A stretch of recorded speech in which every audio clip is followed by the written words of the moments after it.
بسم اللہ الرحمن الرحیم نحمدہ ونصلی علی رسولہ الکریم۔ آج کی اس مختصر سی نشست میں شیطان کی فریب کاری کے متعلق کچھ مختصر سی گفتگو انشاءاللہ ہوگی۔ دیکھیے، ہم اگر اللہ کے احکام پر عمل نہیں کریں گے، شریعت اسلامیہ پر عمل پیرا نہیں ہوں گے، رب چاہی زندگی اگر ہم نہیں گزاریں گے بلکہ من چاہی زندگی گزاریں گے، ذکر الہی سے منہ موڑے ہوئے ہوں گے،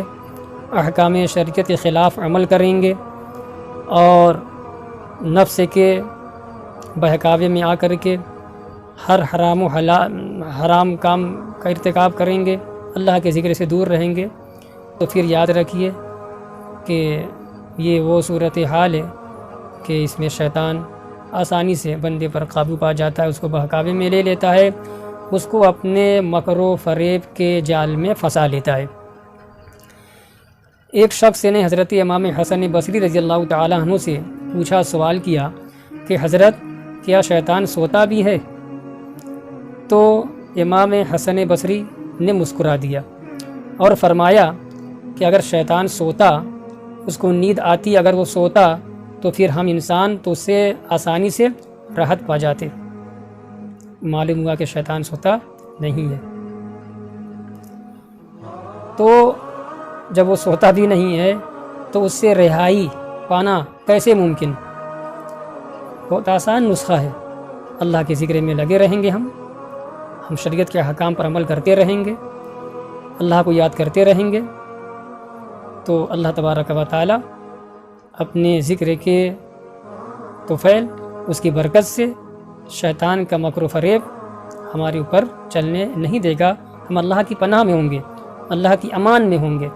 قرآن میں ہے وَمَن يَعْشُ عَن ذِكْرِ الرَّحْمَنِ نُقَيِّضْ لَهُ شَيْطَانًا فَهُوَ لَهُ قَرِينٌ۔ کیا مطلب؟ جو رحمان کے ذکر سے غافل ہوگا، اللہ کے ذکر سے جو غافل ہوگا، قرآن کہتا ہے وَمَن يَعْشُ عَن ذِكْرِ الرَّحْمَنِ نُقَيِّضْ لَهُ شَيْطَانًا، رحمان کے ذکر سے جو منہ موڑے گا، اعراض کرے گا، تو اللہ پاک فرماتا ہے ہم اس پر ایک شیطان مسلط کر دیں گے، فَهُوَ لَهُ قَرِينٌ، اس طریقے سے وہ اس کے ساتھ ساتھ لگا رہے گا اور اس کا وہ برا چاہے گا، اس کو وہ تکلیف پہنچائے گا اور اس کو مضرت پہنچائے گا اور اس کو راہ راستے سے ہٹائے گا وغیرہ وغیرہ۔ اور جو بندہ اللہ کے ذکر میں لگا رہے گا، اللہ کو یاد کرے گا، اللہ اس کو یاد کرے گا۔ فَاذْكُرُونِي أَذْكُرْكُمْ، اللہ پاک فرماتا ہے میرے بندوں تم مجھے یاد کرو، میں تمہیں یاد کروں گا۔ فرمان نبوی ہے، ارشاد رسالت ہے کہ مومن شیطان کو دبلا کر دیتا ہے، اس کو بالکل پگھلا دیتا ہے، اور اس کی تمثیل آگے یہ ہے، اس طریقے سے دبلا کر دیتا ہے شیطان کو مومن، جیسے کہ تم میں سے کوئی طویل سفر کی وجہ سے، لمبے سفر کی وجہ سے اونٹ کو دبلا کر دے، تو مسلسل اس کو چلنا ہوتا ہے، مشقت اٹھانی پڑتی ہے، اس کی وجہ سے وہ تھک جاتا ہے اور ماند پڑ جاتا ہے اور لاغر ہو جاتا ہے، دبلا ہو جاتا ہے۔ تو یہی تمثیل بیان کی ہے کہ جب ایک مومن خدا کو یاد کرتا ہے، اللہ کے ذکر میں لگا رہتا ہے، تو اس کی وجہ سے اس کے ساتھ جو شیطان ہوتا ہے وہ بالکل مزمحل ہو جاتا ہے، پست ہو جاتا ہے، دبلا پتلا ہو جاتا ہے۔ تو پتہ یہ چلا کہ اللہ کے ذکر میں اگر ہم لگے رہیں گے، اللہ کو یاد کریں گے، اور اللہ کو یاد کرنے میں ایک مطلب یہ بھی ہے کہ ہم احکام الہی کی پاسداری کریں گے، احکام شریعت پر عمل کریں گے، یہ اللہ کا ذکر ہے، تو پھر ایسی صورت میں بندہ شیطان کے مکر سے، اس کی فریب کاری سے بچا رہے گا۔ حضرت عبداللہ بن مسعود رضی اللہ تعالیٰ عنہ صحابی رسول ہیں، ان کا قول ہے کہ مومن کا شیطان لاغر ہوتا ہے۔ حضرت قیس ایک صاحب ہیں رحمہ اللہ، ان کا قول ہے کہ شیطان بات کر رہا ہے ان کے ساتھ، ان کا جو قرین تھا، جو